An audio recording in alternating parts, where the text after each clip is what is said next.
Welcome to the Cookbook, where we invite guests on to share the ingredients of what has helped make them the successes that they are. All of it, the good, the not so good. You're not going to find anything half-baked here. And our kitchen gets messy sometimes. That's when the fun starts. So come on and join us.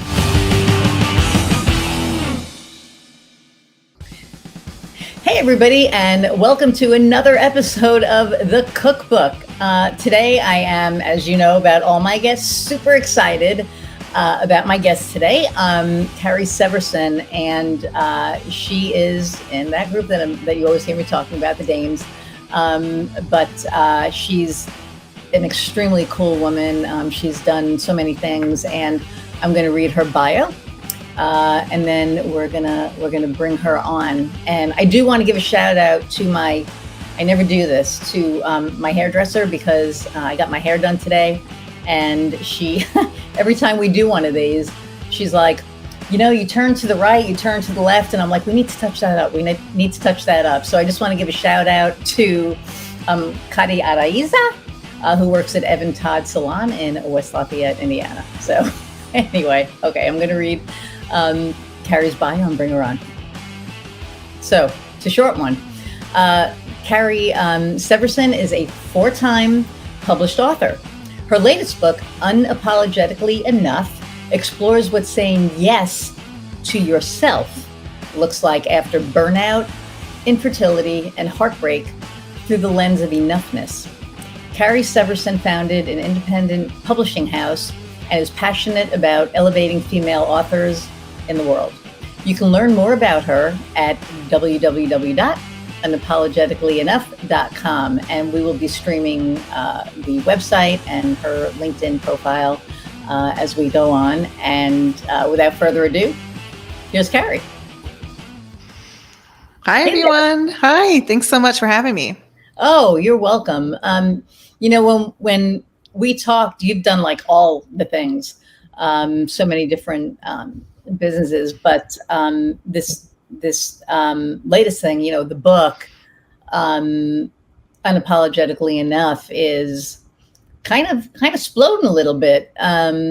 You got picked up for a wellness, was it a wellness company, and they're including your book in their package? September box. Yeah, it's a self-care subscription company, and one of these monthly curated boxes called Passion and Growth, headquartered out of Texas, and they put together themed boxes that highlight different elements of wellness. And they picked up Unapologetically Enough for their September box, so 1,000 copies. It's a huge partnership. It's very time consuming, and to move and print 1,000 copies, pack them up in a truck, ship them across the country, unpack them, pack them back up, send them out. It's wow. Such a great opportunity, and it's a beautiful example of entrepreneurship at its best, where really a huge partnership, great opportunity, beautiful marketing opportunities, and then learning how to celebrate all these small steps, like winning the account, or and then getting paid, and getting the green light on shipping. Which is the best part, right? Right. It's the paid part, right? So yeah, it's great. It's beautiful. And it's just one example of what's happening right now. So right. So why don't you tell us about what's happening? Well, why don't we talk about Unapologetically Enough a little bit, and then talk about the things that are happening. So Unapologetically Enough is a book about learning how to accept myself as enough. It does touch on burnout, entrepreneurship, mental health, self-care. And as a woman, as an entrepreneur and a woman, I put so much energy into my career right out of the gate as a 20-year-old, as a 30-year-old, that I really let my personal life sort of take a back seat. So when I did stop, recover from burnout, figure out what lights my soul on fire, come back to my happy place, I was in my late 30s by that point. I put energy into preserving my fertility and ended up going through rounds of IVF. Both of them failed and got really, really sick. And so burnout isn't just a professional aspect. We can be burnt out because of the pandemic for our finances, whatever, some family situation. Yep. And in my case, it was being burnt out from trying to attach myself to the term mother when it wasn't happening.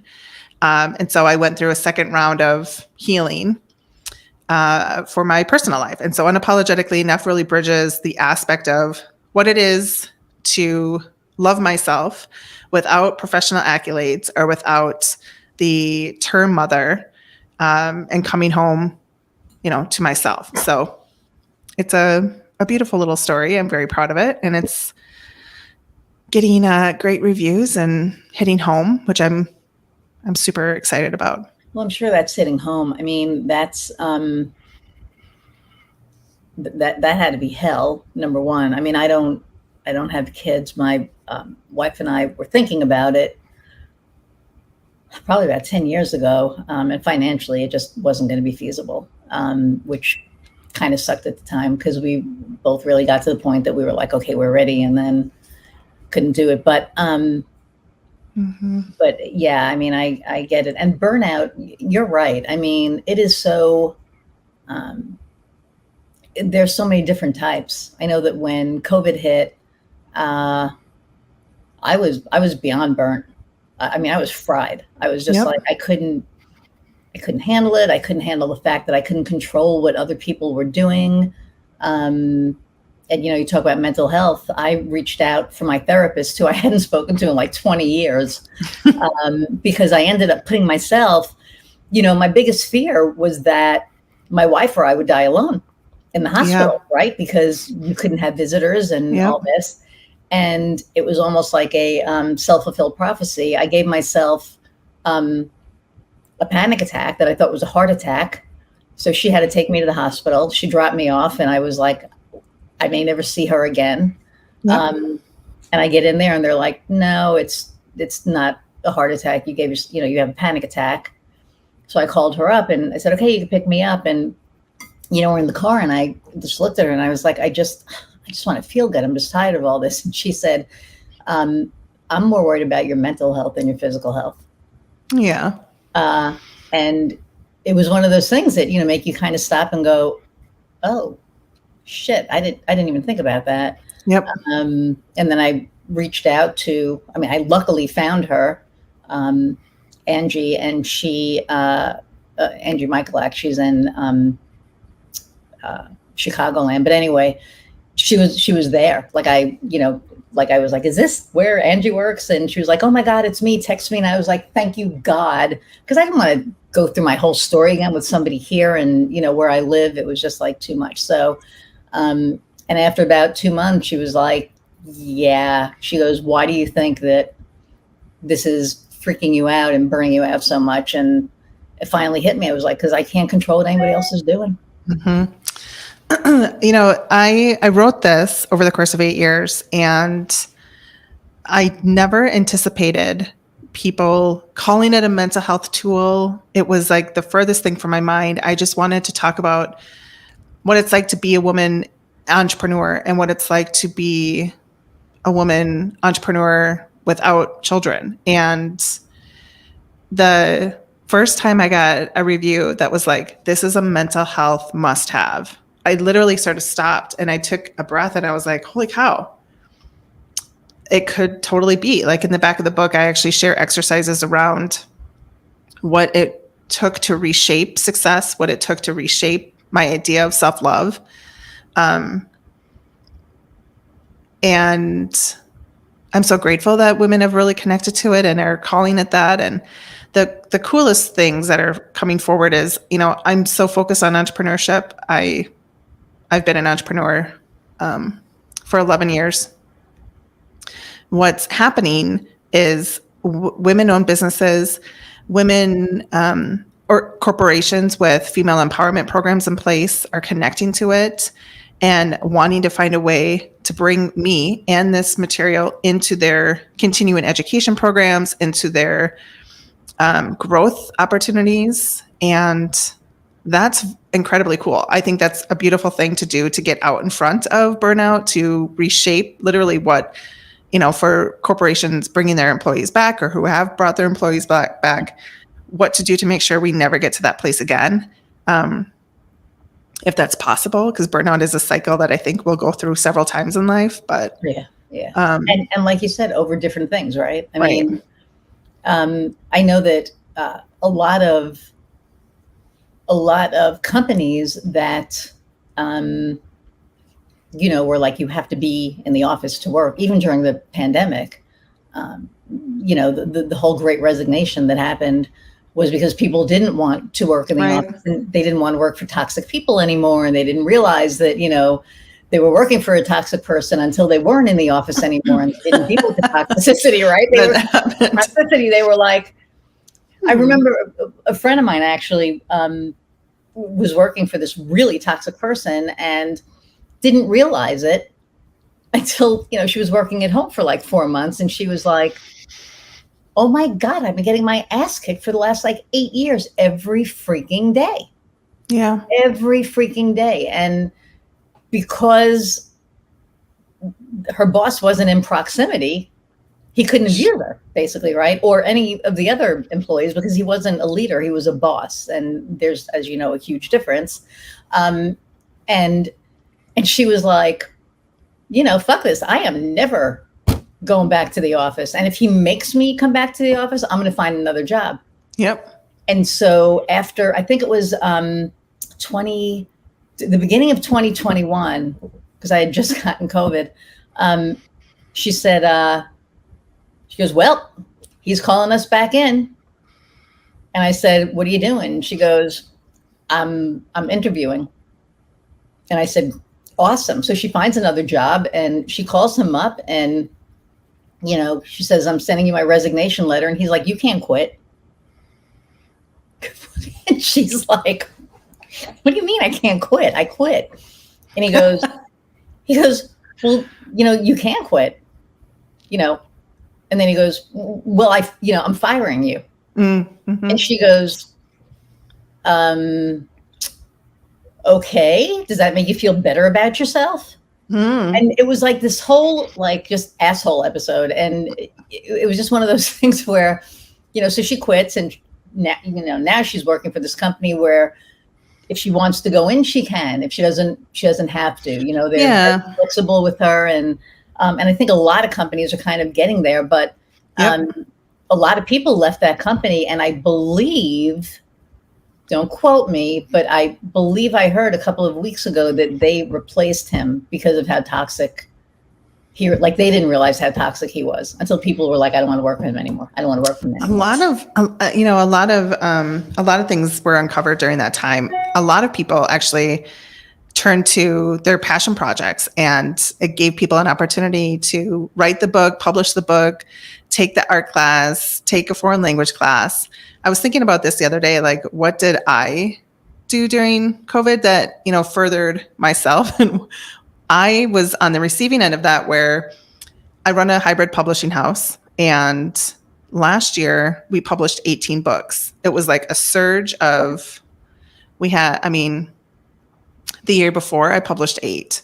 2021, I published 18. This year we've published 6. And we published less this year because 18 was way too many.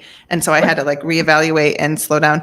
And honestly, that's part of entrepreneurship too. It's looking at the ebb and flow. And as a professional storyteller, as someone in the publishing industry, and as a recovering burnout, I know I won't ever go to that place again. And the last thing I wanted to do was burn out while promoting my book about burnout.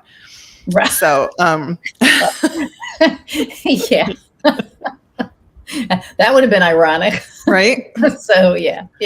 But what I did was I moved my book from my back burner forward during COVID, and so many things came, forward from that. But the Great Resignation is definitely an interesting, I don't even know what to call it. It's like a consequence, I think, of the pandemic, and people actually looking at you know what? I don't like my job. I don't want to go back there. I want to go do something. Life's too short. I want to go do something that's going to make me happy, satisfied, give me the freedom to do whatever I want to do during my downtime. Right. And I don't know if it's a consequence or a product from it, right? Right. Because it's like, I don't think people realized what was really going on until COVID hit. And as bad as COVID is, um, a lot of good came out of it. And it's weird because I always say that out of everything bad, something good comes out of it. And I think with COVID, a lot of people realized that, being treated like shit was not a good thing. But I don't think that they realized that they were until they weren't, which is what happened to my friend. Because you're in this in the everyday. Yeah. So you're just like, okay, I'm here and Yep. I'm working, and okay, my boss is an asshole. But you don't really think about like he's a bully until you're out of it, like she was. And she was just like, man, I don't have that tension that I had every day. I don't have the stress that, he's gonna, walk over and take paperwork off my desk and go, what's this? What's this? Yeah. And can you imagine? I would be like, get your hands off my desk. Like, that's just, but apparently that's what he did. And I think the other thing was that people were starting to realize that they can work from home. And not only that, it removes the stress of sitting in traffic for 45 minutes, right? Getting up an hour and a half earlier than you have to, sitting in traffic 45 minutes to work, back from work, and the stress of if the traffic doesn't let up, you're going to be late for work, right? Now you just like wake up, roll into the office, and you're there, go into the kitchen, make coffee, have the dogs at your feet, whatever. And people are more productive than they were, before. So, okay. So, what made you decide to become an entrepreneur? So, my big mission in life has been to elevate the female voice so that as women, we have a wider variety of women to look up to. And I've always been in the storytelling space. I was bullied as a kid. I had low self-esteem as a kid. I've been 5'9" and curvy with like big hair since I was 10. I was always like the tallest kid in school. And the only person I had to look up to was an actress on The Facts of Life. I think her name is Tootie. Yes. Mindy something, right? Yep. She was pretty much it. That was the only person. And growing up in the supermodel era, if you didn't look like Cindy Crawford and you didn't look like Claudia Schiffer, you were bullied. And that was me. Yeah. So I went off to college and got into the writing industry because I really wanted to change where the spotlight landed, how we could share other people's voices, elevate all of it to create stronger sisterhoods, to create, stronger unity, empathy, all of that. Yeah. And along the way, I moved around from one aspect of story to another. So I became a journalist and an essayist and a web developer, a publicist. And it felt like I was gathering all these tools, but eventually I had a bad day at work. I was working for, a big company, and I was like, what do I really want to do? Like, I'm not good at working for somebody else. I'm not good at waiting for validation from somebody else who I don't ever believe is going to give it to me because they don't see me the way I see me. This can't be what I'm doing. And honestly, you're either an entrepreneur or you're not. Like, you were either born with this in your veins or not. And I was always trying to ignore that. So I came home from work, had a bad day, sat down, and I started asking myself questions like, what do I really want to do? What can I see myself doing? And it all came back to this mission. So my first gig, as an entrepreneur was a nonprofit. I went over to the deep end. You don't just create a business. Creating a nonprofit is very challenging. It involves the government, a governing board, an advisory board. It's a very different kind of ballgame. But I started a bullying solutions organization for young girls, pretty much as the girl-on-girl bullying was going like this. It just started to ramp up. Yeah. And I took my 401k, opened up this organization, and it just sort of blew up nationally pretty much overnight. And that's my introduction to entrepreneurship. Not something I necessarily wish on others. I think entrepreneurship is hard as it is, but then hitting something so strong on so dead on in a bubble without the proper, I had the foundation, I had the structure, I had all the things in place, but the demand was so overwhelming that I burned out over the course of like 3 or 4 years. It was just everywhere, but I felt a calling, Right. and I took the jump, did the thing, ran after it. And that's how I became an entrepreneur. Which is great. And, I don't understand. And I don't understand why women or girls bully girls, or why women disparage women who have different opinions, and why women can't just lift each other up, because it blows my mind. I think it's a learned behavior. It's a learned behavior, but as adults, and I guess it's the people you surround yourself with, right? But I mean, our group, we lift each other up. Yeah. Right. We're that hand up, that if somebody is struggling with something, they talk about it, we help them through it. If we're struggling with something, we talk about it, they help us through it. And I don't understand why that's just not the norm. Because I've worked in so many companies where it was like women, and holy shit, they're catty, man. They're just, they're catty. And it's like, I remember one company that I worked for rather. And there were, I think in our department, it was like 80% women. And you would think that it would be like, hey, what can we do to help each other? Oh no. It was like, how can I, and not me, but them, how can I fuck this person over so I can move up? Yeah. And it's just like, oh my God, how about, why don't we all work together? And it wasn't everybody, but it was definitely a good amount of people. And I find in the entrepreneurial space that it's really not like that, at least not anymore. I would say about maybe 6 years ago, it was a little different. But now I think that people are really helpful, and they're empathetic, right? And they want to help. And that's what I love, because that's what I want to do. Is I want to help somebody get to the next level if I can help them. I want to introduce them to people that'll help them get to the next level. Whatever. I'm a connector too.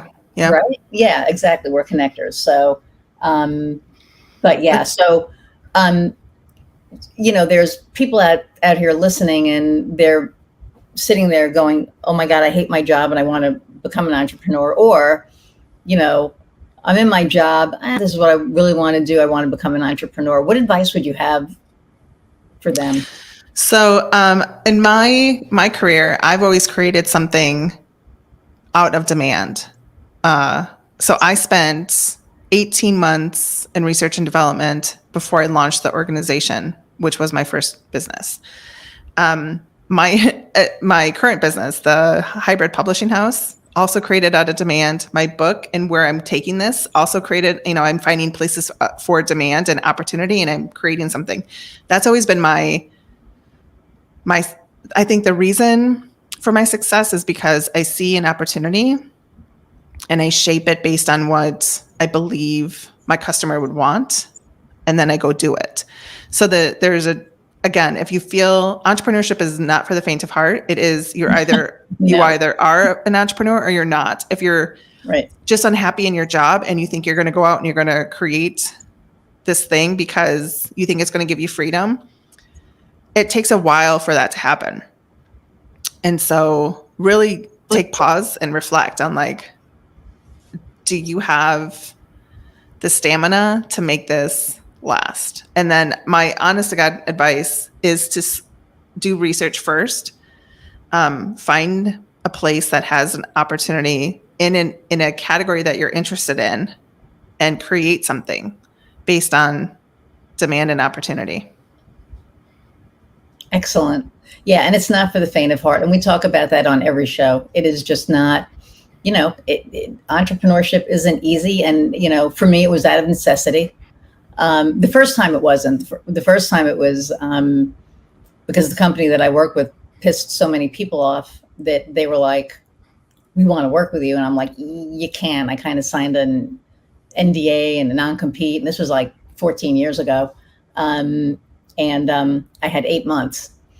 So I was like, in 8 months, I can help you. Right now, I can't. I can guide you and tell you what you need to do, but I can't, legally, I can't help you.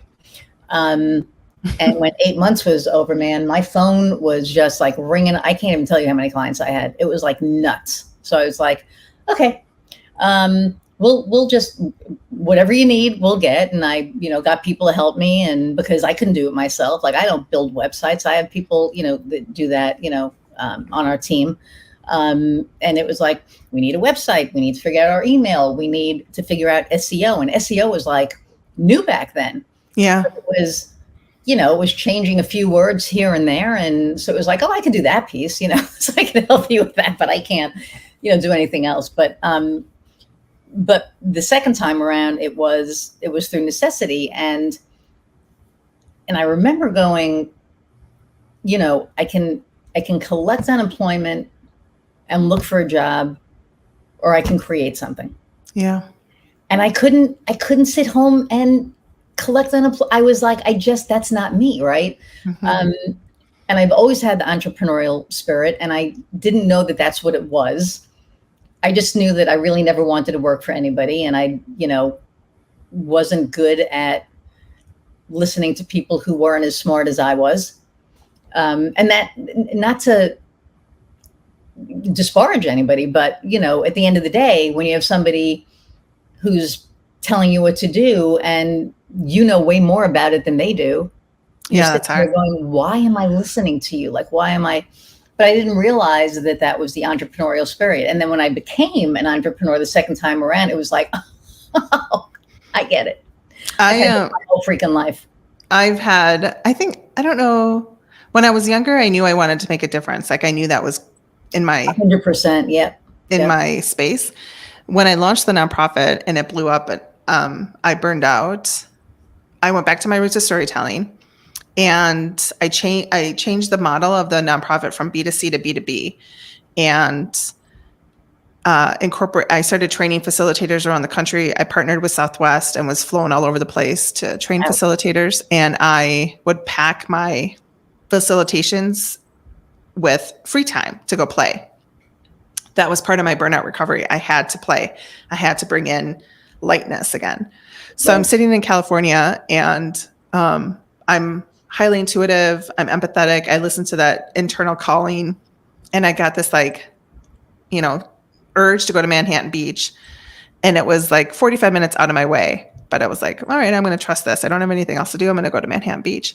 And I see this bar that's like buzzing, and I'm like, oh, let's go check that out. And I walk in, and there's 2 people I know there out of every place I could have walked into. Wow. Happened to see 2 people, and there was a private party happening, and they're like, oh my gosh, come in, let me introduce you to some folks. And I wound up meeting an editor with the Huffington Post at the time. And she's like, so what do you do? And I was like, well, I'm an entrepreneur, but I'm a writer, and I'm burnt out. So I'm, kind of figuring out what I want to do right now. And she's like, oh my gosh, Ariana Huffington is coming out with a book about burnout. You should write about this and let me publish it. And I did, which led me to an opportunity I had never seen coming. I'm a natural storyteller. This has been something I've been professionally doing since college, and never once thought I could make a business out of it. But because I was out here sharing my public story, my story publicly, women were coming out of the woodwork and like, hey, help me do this. I want to do this. How did you do this? And I'm like, I don't know, you just write some stuff and you throw it out here and you email this person and she puts it on the internet or she publishes it. That's it. And they're like, no, teach me. So I started a second business based on that, where I was like, I guess, let me see what this feels like. And that sort of space and like teaching women how to put their stories out into the world really fed my mission, my overall mission. And it gave me the clarity to write this particular book unapologetically enough. So I spent the next 5 years pitching literary agents. And I pitched 100 agents over the course of 5 years. I stopped counting rejection letters at about 44.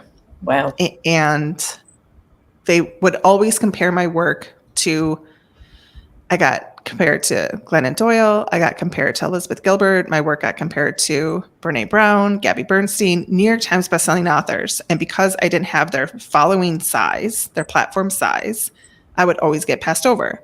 So after, seriously, I heard that probably, I'd say 75% of the time, my rejection letters came back. And I had agents like literally calling me with like agony in their voice that they couldn't pick my project up. They couldn't pick me up because I wasn't saleable. My work was good, but they couldn't sell it. So that led me to my current business, where I woke up one day and I heard this like deep thing down in my soul where it was like, go just be the house. If you can't get picked up, there are other women who can't get picked up either. And we have good, strong stories to tell that will help shape society in a different way.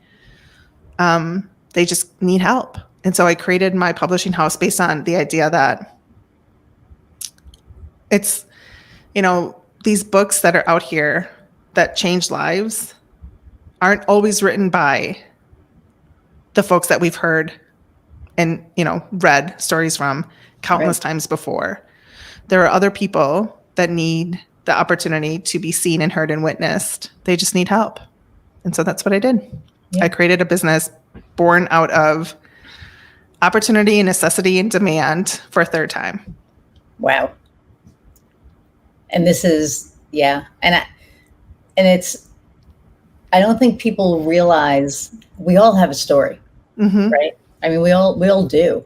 And it's just a matter of finding out the pieces of that story that will resonate. And I know you and I talked about that. And I know a lot of people that they should be telling their story. They won't, because they don't want some stuff out there. And I'm like, but that's the meat. That's what people, that's what resonates with people, is your experience, what you've gone through, how you overcame it, how you became, who you are. And we had that conversation, and we'll probably have that again next year in a different show. But I mean, at the end of the day, everybody goes through shit. Yeah. And nobody talks about it. No. And there's authors have this line between what's public and what's private. And I think this is part of the issue why so many people don't share their stories, is because they think everything I've ever been through has to show up in this book. Right. And that's not true. We have a litmus test that we can create for ourselves to make it very, very clear that at some point you get to hold things back, because that's your right as a human being. Not everything you've been through is subject for public absorption. Right. And there is a fine line, and figuring that out is unique for everybody. Right. Right. And it's funny because there are certain things that I talk about now that I never talked about, when I was younger. And, but there are some things that I still won't talk about because it's not for public consumption. It's mine, right? Yeah. It's my experience, and my friends and my loved ones, and, they know my story, but the whole world doesn't need to know everything. Right. Exactly. Right. And, but I think that there are people out there, that need to talk to you. Thank you. Well, yeah. I mean, when we talked, I was very serious about, what I said, and that's not for public consumption, but there are a lot of people out there that I think have stories that, you can discern what should be public and what shouldn't, and they can, do that through you. Like I told you, I have a possible lead for you, because this woman that I met, actually Kat had one of her podcast Right. thingy. Networking events. Yeah. And somebody was like, oh, I'm looking for a ghostwriter. And I was like, I have the perfect person for you. Oh, thank you. That's Yeah. awesome. We're going to be talking after the weekend, but and I think that's great because you know what, not everybody writes. And when we were talking, I told you my friend, Annie, who sadly passed away in May. But we used to joke. She was like, man, we need to write a book about you. And then she and I were going to, but it unfortunately never, came to pass. And I know there's a book in there somewhere, right? It's just, yep, totally. I'm definitely. I think there's probably a number of books, and everybody. What's so fascinating is when I do these live readings, I'm out here talking about, I actually do read from the book and share Q&As and stuff and answer questions. And people are like, what are you doing next? And I think I'm living book 2 right now. And I'm allowing book 1 to unfold because there's so much here. There's so much happening. And this has been like 25 years in the making. I feel like this book and the purpose for it is literally it's the sum of everything I've done in my career leading up to this point. And I'm not even, I should be thinking about book 2. And when I feel into it, it's still like raw in my throat. I think book 2 is sharing what's happened. I'm a COVID bride, and sharing how life has been, moving into this new evolution of who I am. Mm-hmm. But I honestly feel like it's sharing, my next book is probably sharing the manifestation of what's happening and what's unfolding. Right. It's funny you say manifestation because I started, and I won't get into like complete details, but I started manifesting seriously the last full moon and the last new moon. And on the full moon, I let go things that no longer serve me. Mm-hmm. And I put a picture online, and a friend of mine was like, holy shit, do you see that? And I'm like, no.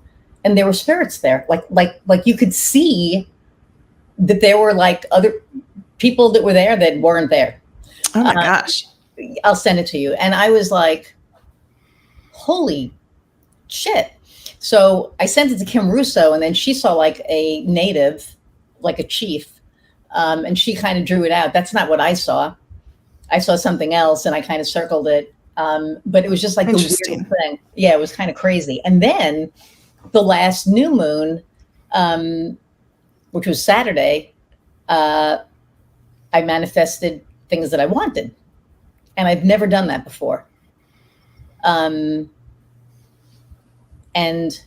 I had very clear intentions. And actually, they said, well, go into the manifestation grateful. And Kim helped me work on my one sheet. She went above and beyond. And I was so grateful to her. And I was like, I'm going to take this feeling, into that. And I, wrote down what I was manifesting and what I wanted to bring to me. And it freaking happened like yesterday. Oh, that's great. It was nuts. I was just like, shut the front door. Like, are you freaking kidding me? But the really interesting thing about it was going into that manifestation grateful. I have been waking up every day filled with gratitude. Mm-hmm. And I never did before. I love that. And it's an amazing feeling, right? You're just like, oh yeah, totally. Wake up grateful. I mean, look, shit happens, right? Not everything is always going to be sunshine and roses, but there's always something to be grateful for. Yeah. Every day.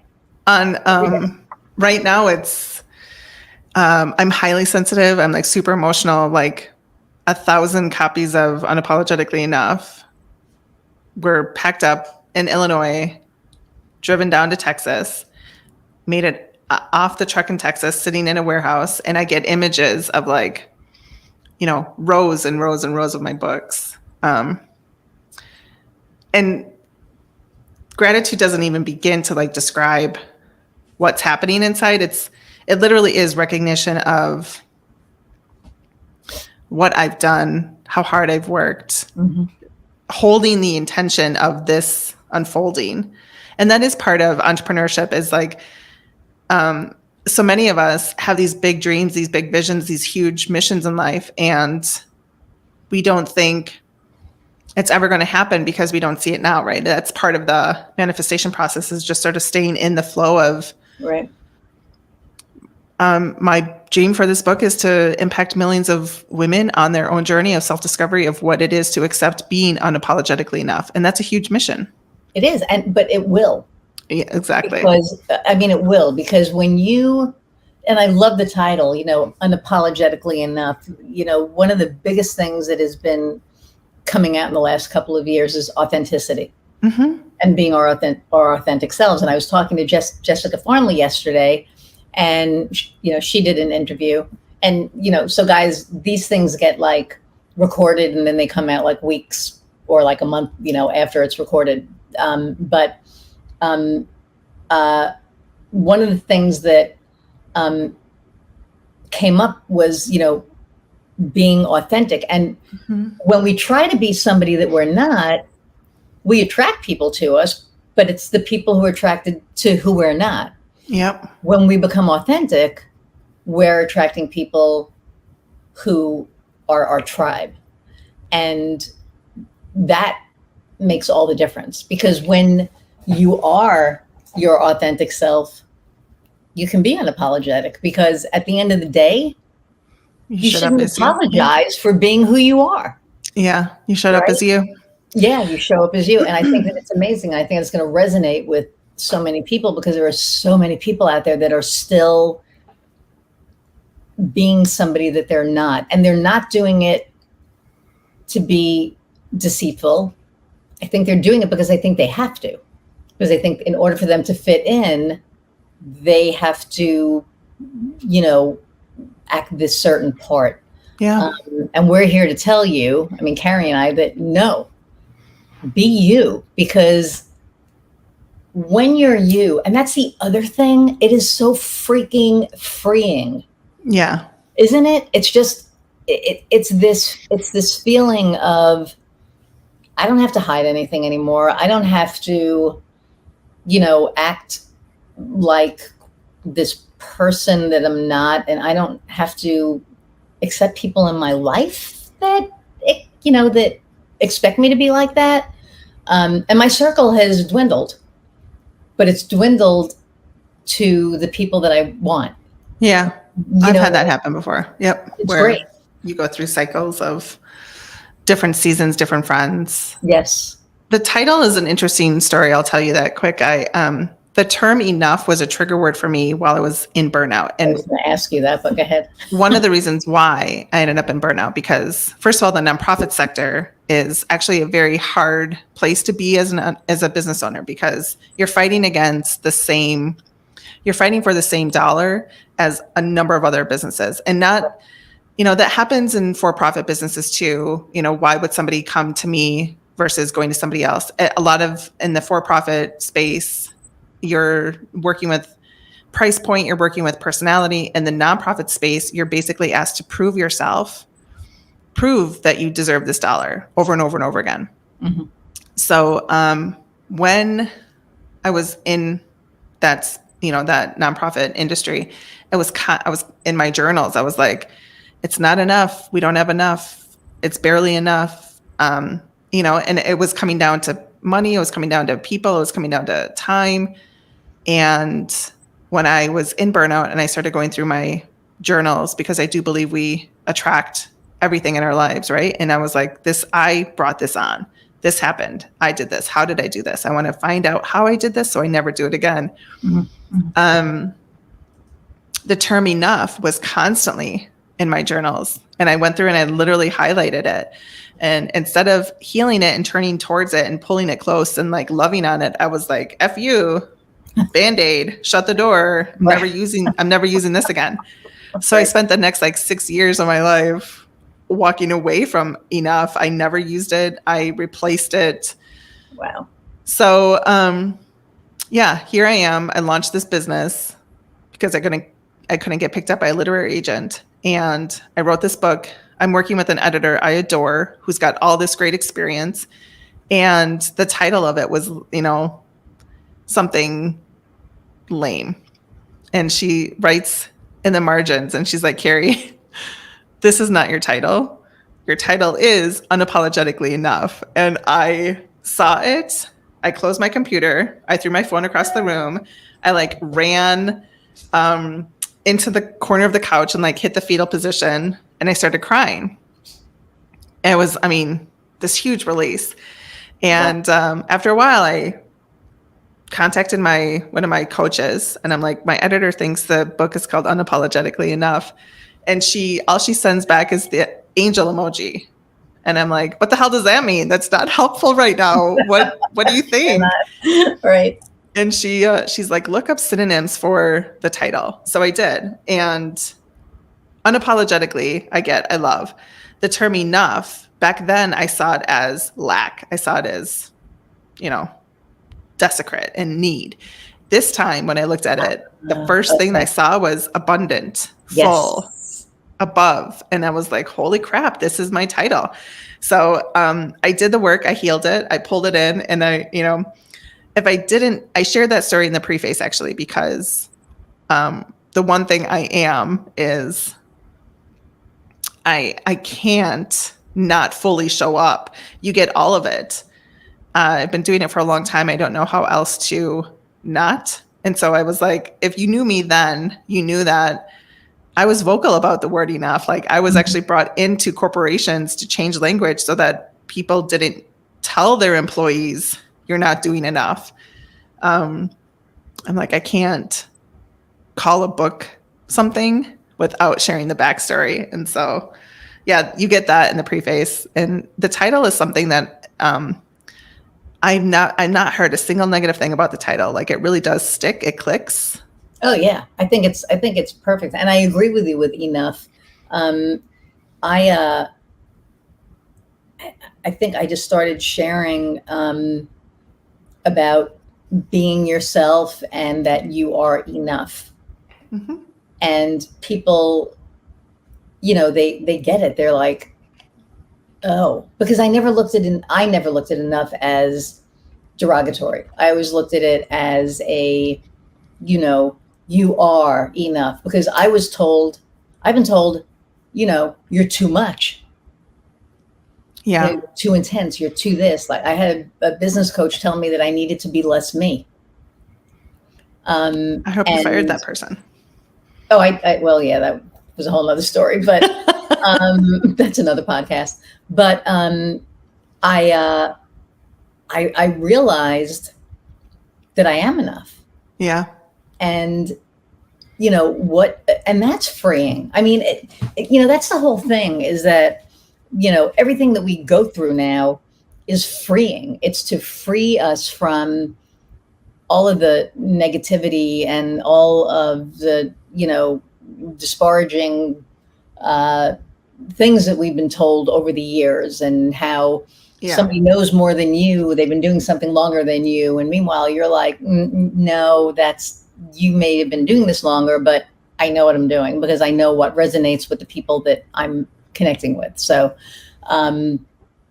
enough has been resonating with me. So when I saw your title, I just love it. It's just, oh, thank you. It's you're being unapologetic. You're not apologizing for who you are, and you're enough. Yep. And I think it's perfect. When it comes to books specifically, I think there's a time and a place for them. And I think if I would have been picked up and this would have come out 8 years ago, I don't think it would have had the impact that it has today. Mm-hmm. And so I see the journey and what's all been here for me, and these businesses that I have created, and this journey of entrepreneurship that I have gone down, all for the sake of bringing not just my book into the world, but other people's voices. The timing is perfect. So I'm incredibly grateful. And so on that note, which is like a perfect segue for existing entrepreneurs, for seasoned entrepreneurs, mm-hmm. like what's a struggle that they may be going through now that you've come through the other side of? Honestly, I think trusting that internal voice and being still and allowing space in between all the busyness that's something that I've really leaned into that I think a lot of entrepreneurs struggle with, because we are driven to go, to run, to push, to like constant. Right. It's hard for us to take a step back. It's hard for us to stop. It's hard for us to chill out and let things settle. But it's in that stillness and in that sort of blossoming that new opportunities spark, that, you know, something clicks and you see, it's not the shiny object syndrome. It's there's growth here that is undiscovered, that is uncharted. I'm a trailblazer, and my history is I see something, I lean into it, I go blaze a trail over here, and then I turn around and I'm like, hey, over here, you know? And I think a lot of entrepreneurs really struggle with that idea of let's lean back and let this unfold. Yeah. Yeah. And it is hard. I mean, as an entrepreneur, you know, I don't think I've done that yet. I don't think I've, you know, kind of sat back and settled and I don't think I've done that yet, but I think it's really good advice, because I think that listening to our internal voice when it says, you know, you need to take a step back and kind of look at what's going on, and breathe. And breathe. And it's hard to breathe, you know, especially when you're in growth mode. Yeah, totally. It's just, it's totally hard. And I'm, you know, so I'm in growth mode right now. And it's so funny because I will work, you know, we have the new puppy who's actually being quiet right now, which I can't believe the two of them. Okay, normally by now there'd be like massive barking, but we're doing good. But during the day, you know, I usually have them and they're barking and they're playing, and I really can't get a lot done during the day. I can't have meetings during the day usually. So I get my stuff done at night. And my wife will come in here at like 10 o'clock or 9:30 being like, I'm going to bed. Are you coming to bed? And I'm like, nah, I'll be in a minute. And next thing I know, it's like 2:30 in the morning. And I'm like, oh, shit, you know, and then I have to get up at like 8. Yeah. And that's happened a bunch in the past, probably 2-3 months. And I last week, I was working on something, and she goes, "You coming to bed?" And I went, "Actually, yeah, this will be here in the morning." And it was the first time that I did that. But of course, I laid in bed awake till 1 o'clock in the morning, going, "Man, should I get up? Should I get up? Should I?" Should I do that? So it was one of those, you know. But I'm getting better at it. It is really important. And when I was recovering from burnout, I made a list of non-negotiables. I write about this in Unapologetically Enough. I made a list of non-negotiables. I need to get like a copy of that. So we'll talk about that after this, because I definitely want to. Well, it's available anywhere books are sold. But there were things I had to incorporate in my life because I had to change my life. And dancing has always been something I've done. I had to bring that back into my life, which meant I had to schedule it into my life. I take breaks. The 12 o'clock hour is like usually where I don't have anything scheduled, which is why I could do this then, because it's blocked out in my calendar and people can't schedule. And as I've progressed in each business I launch, I incorporate something new. And so what I've done for this particular business, Fridays are my free days. I do whatever I want. If I want to work, I do. If I want to take the day off, I do. If I want to travel, I do. And it's my space to breathe. And a lot of times the Friday is the day that I allow my monkey mind to unwind, and I challenge myself to not look at my phone. And it frees up space for that thing that I know I need. As an intuitive creative, I need space to create and allow the thoughts in the back of my head that I'm not paying attention to come forward. So it's been, I've been an entrepreneur for 11 years, and I think I just got the hang of this year. Wow. The space thing. Wow. That's that took a while, right? But you did it. You recognized it. Yeah. And I think a lot of people don't. I think a lot No, because we would rather be out there hustling and making money and trying to figure out what to do. And, yeah. But for me, the flow happens when I allow it to happen. So, right. That's awesome. thanks. So you're living your next book. Yes. So that's not out yet. And as Carrie said, you can get the book anywhere books are sold, and I'm going to be buying it as soon as we get done with this. Oh, I definitely want to read it. And I wanted to read it before we did this, but it's like time, really time. So, there's that. So we're almost at an hour already. See, it goes so fast. I've had people, be like, oh, it's an hour. And I'm like, it goes so fast. Jessica and I were talking yesterday, and how you talk about your dancing. We were talking about our music because we're both musicians. And I haven't allowed time until recently to do my music. Even just here.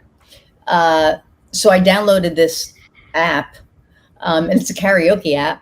That's great. But it allows me to sing, and I can have harmony if I want. So it's like, it's awesome.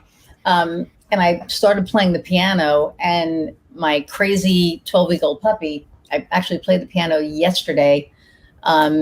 She was running around like, like I gave her the zoomies. That's awesome. No, it was like, it wasn't even the zoomies. It was just like, because the zoomies, they like run in the living room, and then we have like a patio panel door that has like a little doggy door on it. Mm-hmm. So they run through that, and they zoom that way, like through the yard, through the house, until they. Wow. Oh, it's insane.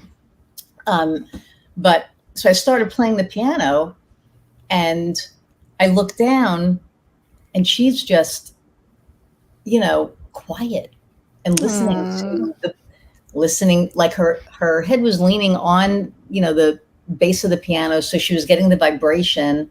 And then, as I started singing, she kind of looked up, and then her eyes kind of, because I was doing ballads, because I didn't want to do anything crazy to, get her excited. But it was just so cool. And I was like, that's great. And it's good for the soul. It just felt it is so good for the soul. And it's like, so being able to allow time and space to get back into that, I think is important. So, so because we are at that time, what is the last question I always ask our guests is, what lights your fire? And it could be personal, it could be professional, but what is the one thing that just lights Carrie up? What is your passion? I think I'm living my passion. The thing that lights me up is sisterhood, is connection, is inspiring others to, use their voice, to put that out into the world, to make a difference. I've been doing that since, I was 19. It's been something that is deep within me. It is that teacher in me, that mentor in me, that like world changer. I want to go do this, elevate the female voice. That's why it is. I think the world needs it. Oh yeah. And I feel really blessed that I've been somebody that like God or the universe or whoever it is you believe in, like gave this assignment to me that like, go help. That's awesome. That's awesome. And I think a lot of us get into what we do because we want to help people. Mm-hmm. There are some entrepreneurs that just want to make money, and I get that. But I think that the people that I'm connecting with anyway, and myself, we want to help people, and like you said, elevate people. So I think that's fantastic. Thank you. So thank you for taking time out of your day. Yeah, absolutely. and let's do this again when the second book is starting to come out. Okay, sounds like of you on paper, right? So we can start talking about that. But actually, I do want to have you on again and maybe talk about your process, or how you help people get the book out of them. Oh yeah, totally. I love that. I think that would be totally cool. So Sounds thank good. you again. Thank you. Thank you. So hang on, I'm gonna say goodbye to everybody, and I'll get right back to you. Okay. So, everybody, I want to thank you again for hanging in for this hour, with me and my awesome guest. Go out and like the page, share the page, download the episode, subscribe, and just really thank you. And thank you for the comments. And I've been getting emails, which I didn't expect, so that was kind of cool. But for now, I'm going to sign off. Iris Goldfeder, the Cookbook, and go out, find what lights your fire. Bye, everyone.